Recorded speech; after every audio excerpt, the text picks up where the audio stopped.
છોટાઉદેપુર જિલ્લાની પાવી જેતપુર તાલુકાના નાની રાસલી ગામે દીપડાના બચ્ચાનું સફળતાપૂર્વક રેસ્ક્યુ કરવામાં આવ્યું હતું। ગામના ચંદુભાઈ જગાભાઈ રાઠવાના ખેતરમાં આવેલા કૂવામાં દીપડાનું બચ્ચું પડી ગયું હોવાનું સ્થાનિક જાગૃત નાગરિકોના ધ્યાનમાં આવતા તાત્કાલિક પાવી જેતપુર ફોરેસ્ટ વિભાગને જાણ કરવામાં આવી હતી। માહિતી મળતા જ ફોરેસ્ટ વિભાગની ટીમ ઘટના સ્થળે પહોંચી હતી અને જાળની મદદથી ભારે જહેમત બાદ દીપડાના બચ્ચાને સલામત રીતે કૂવામાંથી બહાર કાઢવામાં આવ્યું હતું। રેસ્ક્યુ દરમિયાન ગામ લોકોમાં ભારે ઉત્સુકતા જોવા મળી હતી અને મોટી સંખ્યામાં લોકો દીપડાના બચ્ચાને જોવા માટે ઘટના સ્થળે ઉમટી પડ્યા હતા। ફોરેસ્ટ વિભાગ દ્વારા દીપડાના બચ્ચાની પ્રાથમિક સારવાર અને તબીબી તપાસ માટે જંબુગામ રેસ્ક્યુ સેન્ટર ખાતે ખસેડવામાં આવ્યું છે।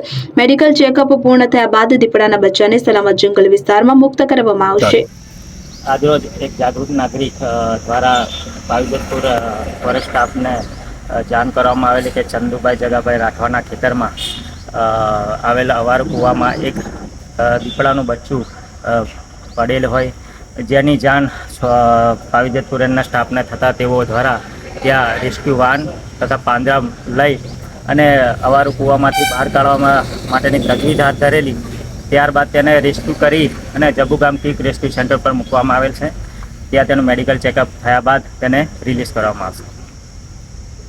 આપનું નામ સાહેબ? AK Solanki range forest officer Pavijetpur. Shakil Baloch, Chhota Udepur.